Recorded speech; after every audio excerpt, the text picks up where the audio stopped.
महिलाओं को शमशान घाट पे जाना क्यों मना है? गरुड़ पुराण का रहस्य। जय श्री हरि विष्णु भक्तों, अक्सर कई लोगों के मन में यह सवाल आता है कि आखिर महिलाओं को शमशान घाट जाने से क्यों मना किया जाता है। इसके पीछे क्या कारण है? आज हम इसी प्रश्न का उत्तर एक पौराणिक कथा के माध्यम से जानेंगे। कहा जाता है कि यह कथा धर्मराज ने स्वयं देवर्षि नारद जी को सुनाई थी। एक बार भगवान विष्णु के परम भक्त देवर्षि नारद जी नारायण नारायण का स्मरण करते हुए यमलोक पहुँचे। नारद जी को अपने सामने देखकर यमराज बहुत प्रसन्न हुए और बोले, हे ब्रह्मनंदन, आपका यमलोक में स्वागत है। बताइए, आज आपके यहाँ आने का क्या कारण है? अवश्य ही आप कोई विशेष संदेश लेकर आए होंगे।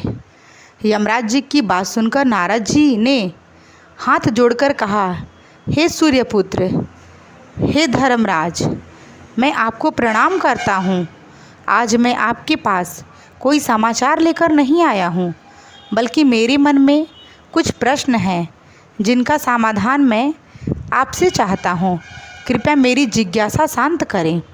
तब धर्मराज मुस्कुराते हुए बोले, हे देवर्षि, आपके मन में जो भी प्रश्न है बिना किसी संकोच के पूछिए, मैं उनका उत्तर देने का प्रयास करूँगा। तब नारद जी ने कहा, हे धर्मराज, मेरा पहला प्रश्न है कि मनुष्य गरीबी और दुखों से कैसे छुटकारा पा सकता है, और मेरा दूसरा प्रश्न है कि महिलाओं के शमशान घाट जाने को वर्जित क्यों माना गया है।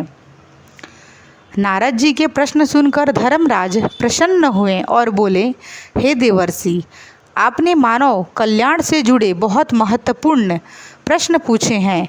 इनका उत्तर जानना सभी के लिए उपयोगी होगा। पहले मैं आपके गरीबी से संबंधित प्रश्न का उत्तर एक कथा के माध्यम से दूंगा। उसके बाद दूसरे प्रश्न का समाधान करूंगा। ध्यानपूर्वक इस कथा को सुनिएगा। कहा जाता है कि जो व्यक्ति इस कथा को श्रद्धा से सुनता है, उसके जीवन से दुख और दरिद्रता दूर हो जाती है, ऐसी मान्यता है। धर्मराज कथा आरंभ करते हुए कहते हैं, प्राचीन समय की बात है। दक्षिण दिशा में एक सुंदर नगर था, जहाँ दौलत राम नाम का एक बहुत धनवान व्यापारी रहता था। उसके घर में किसी चीज़ की कमी नहीं थी। उसका व्यापार बहुत अच्छा चलता था और उसका परिवार सुखी जीवन व्यतीत करता था। वह अपने पत्नी से बहुत प्रेम करता था और हर महीने उसके लिए महंगे आभूषण और सुंदर वस्त्र भी खरीद के लाता था। उसकी पत्नी स्वभाव से बहुत ही सरल और भोली थी। यदि कोई उससे प्रेम पूर्वक कुछ पूछता तो वह अपने मन की बातें आसानी से बता देती थी।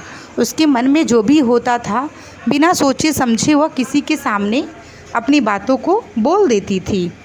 एक दिन उसकी पत्नी ने अपने पति से पूछा, हे स्वामी, आपका व्यापार इतना अच्छा कैसे चलता है? आप इतना धन कैसे कमाते हैं? पत्नी का प्रश्न सुनकर व्यापारी ने उसे अपने व्यापार का रहस्य बता दिया। उसने कहा, प्रिय, मैं अनाज का व्यापार करता हूँ। मैं गाँव में जाकर किसानों से कम मूल्य पर अनाज खरीदता हूँ और शहर में उसे अच्छे मूल्य पर बेच देता हूँ। इसी कारण मुझे अधिक लाभ मिलता है। यह सुनकर सेठानी बहुत खुश हुई। उसने सोचा कि मेरा पति बहुत बुद्धिमान है। सभी लोगों को पता होना चाहिए कि उन्होंने अपनी बुद्धि से इतना धन कमाया है। कहा जाता है कि कई बार मनुष्य अपने मन की बात रोक नहीं पाता है। वही सेठानी के साथ भी हुआ।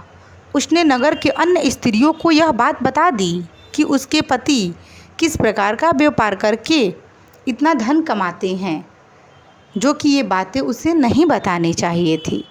धीरे धीरे यह बात पूरे नगर में फैल गई। नगर के बहुत से लोग ने भी अनाज का व्यापार शुरू कर दिया। अब जो अनाज सेठ पहले कम कीमत में खरीद लेता था, वही अनाज उसे अधिक कीमत देकर खरीदना पड़ता था, क्योंकि खरीदने वालों की संख्या बढ़ गई थी। क्योंकि जब से रानी बता दी, सभी लोग इसी व्यापार को करने लगे। इसीलिए अब अनाज मिलना मुश्किल था, और जब मिलता भी था तो उसकी कीमतें अधिक हो गई थीं। कुछ समय बाद सेठ को व्यापार में नुकसान होने लगा। धीरे धीरे उनकी संपत्ति कम होने लगी और उसका व्यापार संकट में आ गया। वह बहुत चिंतित रहने लगा और उसे समझ नहीं आ रहा था कि क्या किया जाए। सेठ अब बहुत परेशान रहने लगा। वह एकांत में बैठकर अपने बिगड़ते हुए व्यापार के बारे में सोचता रहता था। उसे समझ नहीं आ रहा था कि इस समस्या से बाहर कैसे निकला जाए। एक दिन उसी समय उसके द्वार पर एक साधु महात्मा भिक्षा मांगने के लिए आए। साधु की आवाज़ सुनकर सेठानी ने दरवाज़ा खोला और उन्हें प्रणाम किया। साधु ने कहा, हे पुत्री, क्या मुझे भोजन मिल सकता है? मैंने कई दिनों से भोजन नहीं किया है। मैं अभी तक भूखा हूँ। क्या आप मुझे भोजन करा सकती हो? सेठानी ने विनम्रता से कहा, हे ब्राह्मण देवता, आप अंदर पधारिए, आपका स्वागत है। उसने साधु को आसन दिया और बोली, आप थोड़ी देर प्रतीक्षा कीजिए, मैं आपके लिए भोजन तैयार करती हूँ। आप थोड़ा सा यहाँ पे बैठिए और मैं आपके लिए भोजन बनाकर लेकर आती हूँ। कुछ समय बाद सेठानी ने अनेक प्रकार के व्यंजन बनाकर साधु महात्मा को भोजन कराया। भोजन कराने के बाद साधु विश्राम करने लगे। तभी सेठ वहाँ आ गए। उसने साधु को प्रणाम किया और उनके पास शांत भाव से बैठ गए। सेठ के चेहरे पर चिंता देखकर साधु ने पूछा, हे पुत्र, तुम इतने चिंतित क्यों हो और इतने चिंतित क्यों दिखाई दे रहे हो? तुम्हारे मन में कौन सी ऐसी परेशानी है? तुम हमें बताओ। तब सेठ ने दुखी होकर कहा, हे ब्राह्मण देवता, मेरा व्यापार समाप्त होने की कगार पर है। नगर के बहुत से लोगों ने अनाज का व्यापार शुरू किया है, जिसके कारण मुझे भारी नुकसान हो रहा है। मैं समझ नहीं पा रहा कि अब क्या करूं। मुझे कोई रास्ता दिखाई नहीं दे रहा है। सेठ की बात सुनकर साधु सब कुछ समझ गए। उन्होंने कहा, पुत्र, तुमने जीवन में एक बड़ी भूल कर दी। मनुष्यों को अपने जीवन की हर बात किसी को नहीं बतानी चाहिए, चाहे वह कितना ही अपना क्यों न हो। फिर साधु महात्मा बोले, आज मैं तुम्हें एक कथा सुनाता हूँ। इस कथा के माध्यम से तुम्हें समझ आएगा कि मनुष्यों को कौन सी बातें गुप्त रखनी चाहिए। यदि कोई इन बातों का ध्यान रखता है तो जीवन में कई परेशानियों से बच सकता है। तुमको मैं बातें बताऊंगा, तुम इन बातों का ध्यान रखना, ताकि तुम्हें जीवन में अब कोई परेशानियों का सामना करना न पड़े। तो चलो मेरी बातों को ध्यान से सुनो। साधु ने कथा आरंभ की। हे पुत्र, बहुत पुराने समय की बात है। एक नगर में एक गरीब व्यक्ति रहता था। उसकी गरीबी इतनी अधिक थी कि वह अपने परिवार का पालन पोषण भी कठिनाई से कर पाता था। कहा जाता है कि गरीबी मनुष्यों के जीवन की बड़ी परीक्षा होती है। धन के बिना परिवार की आवश्यकताओं को पूरा करना बहुत कठिन हो जाता है। वह व्यक्ति कभी भोजन प्राप्त कर लेता था और कभी उसे तथा उसके परिवार को भूखे रहना पड़ता था। एक दिन उसकी पत्नी ने कहा, हे स्वामी, हम कब तक इस गरीबी में जीवन बिताएंगे? हमारे पास इतना भी धन नहीं है कि हम अपने बच्चों का पेट ठीक से भर सकें। आपको धन कमाने के लिए कहीं बाहर जाना चाहिए। पत्नी के बार बार समझाने पर वह व्यक्ति धन कमाने के उद्देश्य से शहर की ओर निकल पड़ा। पत्नी उसे बहुत समझाई और वह पत्नी की बात मानकर शहर की ओर कमाने के लिए आगे बढ़ा। वह जंगल के रास्ते से यात्रा कर रहा था। लंबी यात्रा के कारण वह थक गया था और उसे बहुत तेज प्यास लगने लगी थी। कुछ दूर जाने के बाद उसे एक नदी दिखाई दी। वह नदी के पास गया, पानी पिया और फिर अपनी यात्रा आगे बढ़ाने लगा। चलते चलते वह जंगल के बीच पहुंच गया। वहां उसे एक विशाल वट वृक्ष दिखाई दिया। वह वृक्ष बहुत सुंदर और विशाल था। उसकी शाखाएं दूर तक फैली हुई थीं और उसके नीचे ठंडी छाया थी। वह गरीब व्यक्ति उस वृक्ष के नीचे बैठ गया और आराम करने लगा। क्योंकि वह चलते चलते अब थक गया था तो उसे अब विश्राम की ज़रूरत थी, इसीलिए वह उसी वृक्ष के नीचे विश्राम करने बैठ गया। कुछ समय बाद उसने देखा कि एक विशाल सांप उस वृक्ष पर चढ़ रहा है। वह आश्चर्य से देख रहा था कि विशाल सांप उस वृक्ष के ऊपर चढ़े जा रहा है और वह आश्चर्य से उसे देखने लगा और सोचने लगा कि आखिर यह सांप पेड़ पर क्यों जा रहा है। जिज्ञासा के कारण वह भी धीरे धीरे सांप के पीछे पेड़ पर चढ़ने लगा। जब वह ऊपर पहुंचा तो उसने देखा कि एक डाल पर तोता और मैना का घोंसला था। उसमें उनके छोटे छोटे बच्चे थे। वह सांप उन बच्चों की ओर बढ़ रहा था। बच्चे डर के कारण आवाज़ करने लगे। यह देखकर उस गरीब व्यक्ति ने सोचा, इन मासूम बच्चों की रक्षा करना मेरा कर्तव्य है, चाहे वे मनुष्य के बच्चे हों या किसी पंछी के बच्चे हों। उनकी रक्षा करना पुण्य का काम है, तो मुझे रक्षा उनकी करनी चाहिए। जैसे ही सांप बच्चों के पास पहुंचा, उस व्यक्ति ने तुरंत एक लाठी उठाई और सांप को मारकर वहां से भगा दिया। सांप डरकर नीचे गिर गया और जंगल की ओर चला गया। इसके बाद वह गरीब व्यक्ति फिर से वृक्ष के नीचे आकर आराम करने लगा, क्योंकि उसके पास अभी कोई घर नहीं था। वह कमाने के लिए निकला था, इसीलिए वह उस वृक्ष के नीचे ही आराम कर रहा था। उधर तोता और मैना के बच्चे अपनी जान बचाने वाले व्यक्ति को ईश्वर के समान मानने लगे। वे मन ही मन उस गरीब व्यक्ति के लिए आभार प्रकट करने लगे। कुछ समय बाद तोता और मैना अपने बच्चों के लिए भोजन लेकर वापस लौटे। अपने माता पिता को देखकर बच्चे बहुत खुश हुए और उन्होंने पूरी घटना उन्हें बताई। उन्होंने कहा, हे माता पिता, इस वृक्ष के नीचे जो मनुष्य विश्राम कर रहा है वह हमारे लिए भगवान के समान बनकर आया था। उसी ने उस भयानक सांप से हमारी रक्षा की है। अगर वह समय पर नहीं आता तो आज हम जीवित नहीं होते। हम उसके इस उपकार को कभी नहीं भूलेंगे। अपने बच्चों के मुख से उस मनुष्य की प्रशंसा सुनकर तोता और मैना बहुत प्रसन्न हुए। वे दोनों उस गरीब व्यक्ति के पास गए और बोले, हे सज्जन मनुष्य, आपने हमारे बच्चों के प्राण बचाकर हम पर बहुत बड़ा उपकार किया है। हम आपके इस एहसान को कभी नहीं भूलेंगे। फिर उन्होंने पूछा, हे भले व्यक्ति, आप कौन हैं और कहाँ जा रहे हैं? उस व्यक्ति ने उत्तर दिया, मैं एक गरीब आदमी हूँ। अपने परिवार के पालन पोषण के लिए धन कमाने शहर जा रहा था। लंबी यात्रा के कारण मैं थक गया था, इसीलिए इस पेड़ के नीचे आराम करने लगा। तभी मैंने देखा कि एक सांप तुम्हारे बच्चे को नुकसान पहुंचाने जा रहा था। मैंने केवल अपने मानव धर्म का निभाते हुए उनकी रक्षा की है। यह सुनकर तोता और मैना बोला, आपने हमारे बच्चों की रक्षा की है, इसीलिए हम भी आपके परिवार की सहायता करना चाहते हैं। संसार में सबसे बड़ी खुशी अपने बच्चों से होती है।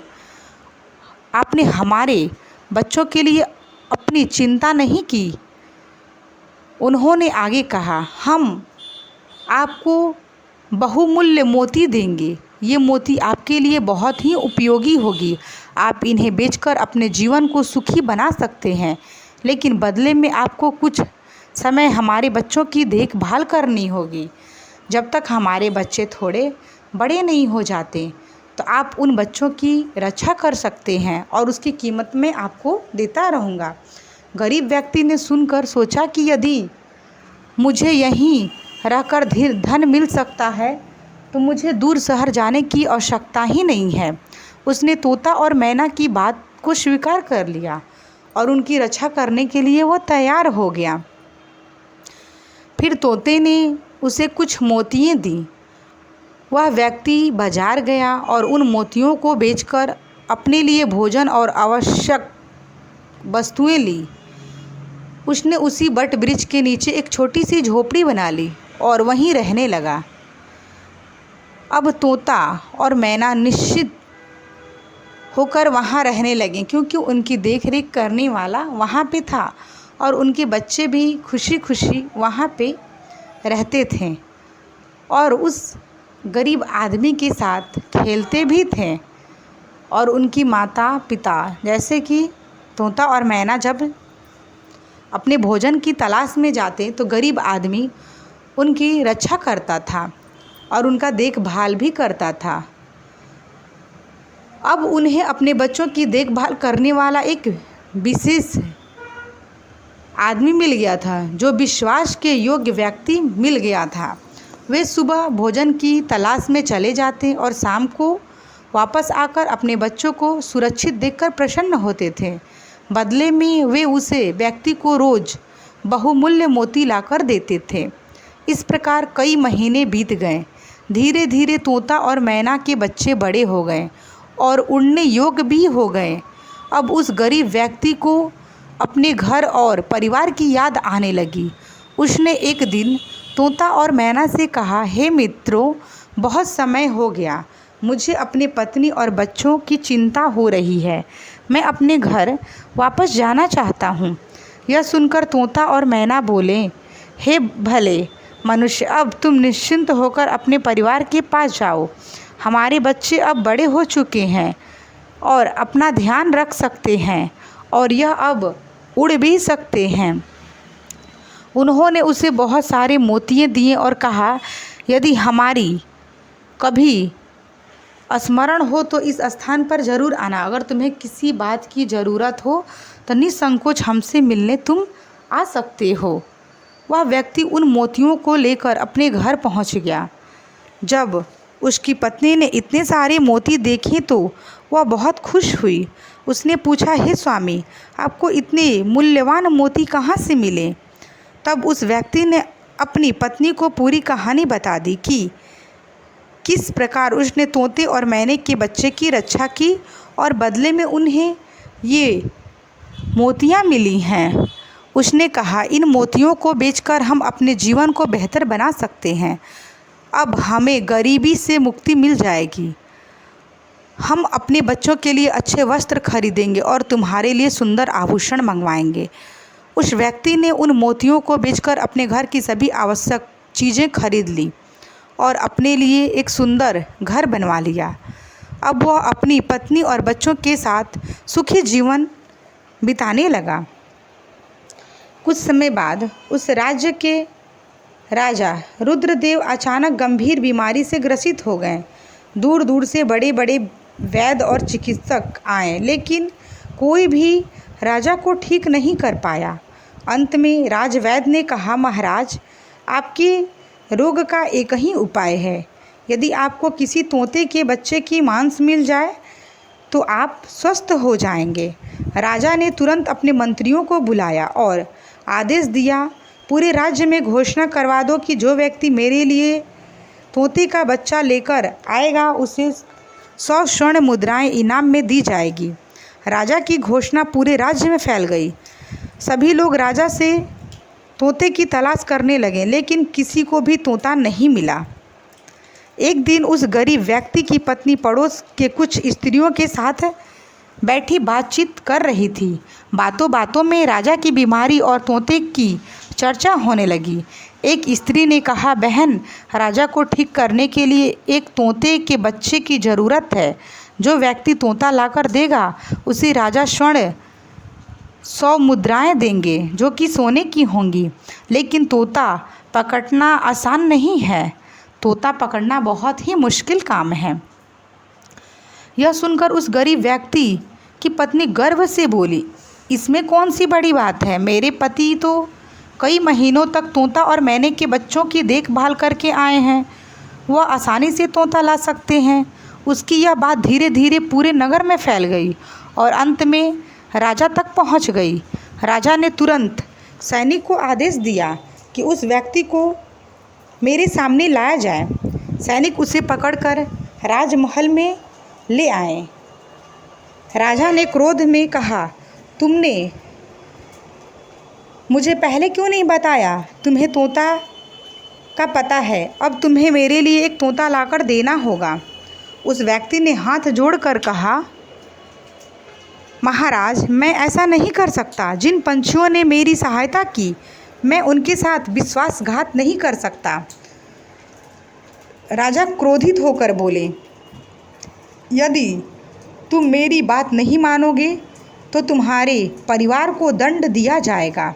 यह सुनकर वह व्यक्ति बहुत दुखी हो गया। वह सोचने लगा कि जिन तोतों और मैने ने मेरी गरीबी दूर की, जिनके बच्चों की मैंने रक्षा की, उनके साथ ऐसा करना बहुत बड़ा पाप होगा। वह घर आया और अपनी पत्नी से बोला, तुम्हारी एक गलती के कारण आज हमारा जीवन संकट में पड़ गया है। कुछ बातें हमेशा गुप्त रखनी चाहिए।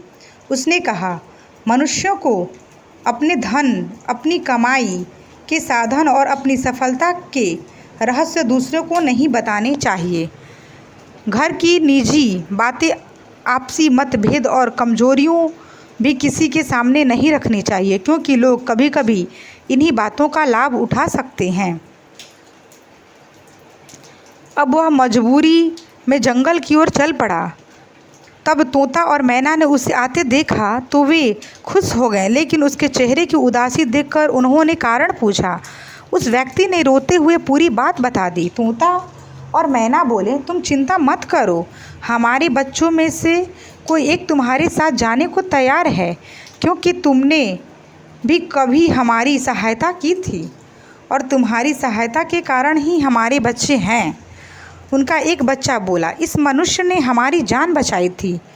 आज यदि यह संकट में है तो हमें भी इसकी सहायता करनी चाहिए। वह व्यक्ति दुखी मन से एक तोते के बच्चे को लेकर राजमहल पहुंचा। राजा ने उसे पिंजड़े में बंद करवा दिया और अगले दिन उसे खाने की तैयारी करने लगा। उसी समय राजा का पुत्र दक्ष वहां आया। वह जीव जंतुओं से बहुत प्रेम करता था। उसने जब सुंदर तोते को पिंजड़े में देखा तो उसे दया आ गई। उसने पिंजड़ा खोल दिया और तोता उड़ गया। जब राजा को यह पता चला तो वह बहुत क्रोधित हुआ और उसने अपने पुत्र को राज्य से बाहर निकाल दिया। राजकुमार दुखी होकर जंगल में चला गया। वहीं वह तोता अपने माता पिता के पास पहुंचा। उन्होंने कहा, राजकुमार ने तुम्हारी जान बचाई, अब तुम्हारा कर्तव्य है कि तुम उनकी सहायता करो। तोता राजकुमार के पास गया और उनकी मदद करने लगा। दोनों दूसरे राज्य में पहुंच गए। राजा राजकुमार की मुलाकात राजकुमारी संयोगिता से हुई। दोनों एक दूसरे को पसंद करने लगे और विवाह कर लिया। कुछ समय बाद रास्ते में एक घटना के कारण दोनों अलग हो गए। राजकुमारी एक दूसरे राज्य में पहुंच गई और वहां के राजा ने उसकी सुंदरता देख उससे विवाह करने की इच्छा जताई। राजकुमारी ने बुद्धिमानी से समय मांगा और वहीं रहने लगी। कुछ समय बाद संयोग से राजकुमार भी उसी राज्य में पहुंच गया। दोनों ने एक दूसरे को पहचान लिया और वहां से निकलने के लिए योजना बनाने लगे। उसी समय वह तोता भी वहां पहुंच गया। उसने नए पंख आ चुके थे। उसने दोनों की सहायता की और उन्हें सुरक्षित उनके राज्य वापस पहुंचा दिया। राजा रुद्रदेव अपने पुत्र को देखकर बहुत प्रसन्न हुए और उन्होंने अपनी गलती का पश्चाताप भी किया। राजकुमार ने बताया कि जिस तोते को वह मारना चाहते थे उसी ने उनकी जान बचाई और उनकी सहायता भी की। यह सुनकर राजा को अपनी भूल समझ आई। उन्होंने प्रण लिया कि अब उनके राज्य में कोई भी निर्दोष पशु पंछी को नुकसान नहीं पहुंचाया जाएगा। तब धर्मराज ने नारद से कहा, हे देवर्षि, इस कथा में यह शिक्षा मिलती है कि मनुष्यों को अपनी महत्वपूर्ण बातें सोच समझकर ही किसी को साझा करनी चाहिए। किसी के सामने अपनी बातें नहीं रखनी चाहिए। इस बात का हमेशा ध्यान रखना चाहिए। इसके बाद धर्मराज ने कहा, अब मैं आपके दूसरे प्रश्न का उत्तर देता हूँ कि महिलाओं को शमशान घाट जाना क्यों वर्जित माना गया है। उन्होंने बताया कि प्राचीन मान्यताओं के अनुसार महिलाओं का हृदय बहुत संवेदनशील माना जाता है। कहा जाता है कि महिलाएं का हृदय बहुत ही कमज़ोर होता है। अंतिम संस्कार का वातावरण अत्यंत भावुक और दुखद होता है, इसीलिए उन्हें मानसिक पीड़ा हो सकती है। इसी कारण है कि महिलाओं को शमशान घाट पे नहीं ले जाया जाता है, क्योंकि महिलाएं इस दर्द को बर्दाश्त नहीं कर सकती हैं। महिलाएं बहुत ही कोमल होती हैं। साथ ही पुराने समय में शमशान को एक गंभीर और एकांत स्थान माना जाता है, जहां भय और असुरक्षा की स्थिति अधिक होती है। इसीलिए सामाजिक परंपराओं के कारण महिलाओं को वहां जाने से रोका जाता है, क्योंकि आप देखे होंगे महिलाएं कभी नहीं जाती हैं। यही कारण है कि महिलाओं को वहां नहीं जाने दिया जाता है। हमेशा दाह संस्कार करने के लिए पुरुष ही जाते हैं, क्योंकि महिलाएं इन सब चीज़ों को नहीं देख सकती, क्योंकि वह बहुत ही कोमल होती हैं। उनके अंदर इतनी क्षमता नहीं होती दुख को देखने का, और वह ये सब बर्दाश्त भी नहीं कर पाती हैं। नारद जी ने धर्मराज के ज्ञानपूर्वक उत्तर सुनकर कहा, हे धर्मराज, आपने मेरे सभी प्रश्नों का समाधान कर दिया। मैं इस ज्ञान को तीनों लोकों में प्रकाशित करूँगा, क्योंकि जो भी इस वीडियो को शुरू से लेकर अंत तक देखा होगा, उसके जीवन में हमेशा सुख समृद्धि धन वैभव भी बना रहेगा और उसके जीवन की सभी परेशानियां दूर हो जाएगी। तो भक्तों, आप लोग हमें बताइएगा कि आप लोगों को मेरी वीडियो कैसी लगी। यदि वीडियो पसंद आई होगी तो आप मेरे चैनल को सब्सक्राइब ज़रूर करिएगा और मेरे वीडियो को लाइक करिएगा। यदि आप मेरे यूट्यूब चैनल पर नए हैं, यदि आपने अभी तक मेरे चैनल को सब्सक्राइब नहीं किया है, तो कृपया करके मेरे चैनल को सब्सक्राइब करके बेल आइकन को दबा दें, ताकि आप लोगों को इसी तरह का वीडियो का नोटिफिकेशन मिलता रहे और भगवान की कृपा आप लोगों पे सदैव बनी रहे। कमेंट बॉक्स में जय श्री कृष्णा लिखना बिल्कुल भी मत भूलिएगा। भगवान विष्णु आपकी सभी मनोकामनाएं पूरी करें। आपकी जो भी प्रश्न होंगे आप हमें कमेंट बॉक्स में कमेंट करके पूछ सकते हैं। तो मेरा पूरा वीडियो देखने के लिए आप लोगों का दिल से धन्यवाद। अब मैं इस वीडियो को यहीं पे एंड करूँगी। अब मैं मिलूँगी नेक्स्ट वीडियो में। तब तक के लिए जय श्री कृष्णा, राधे राधे भक्तों।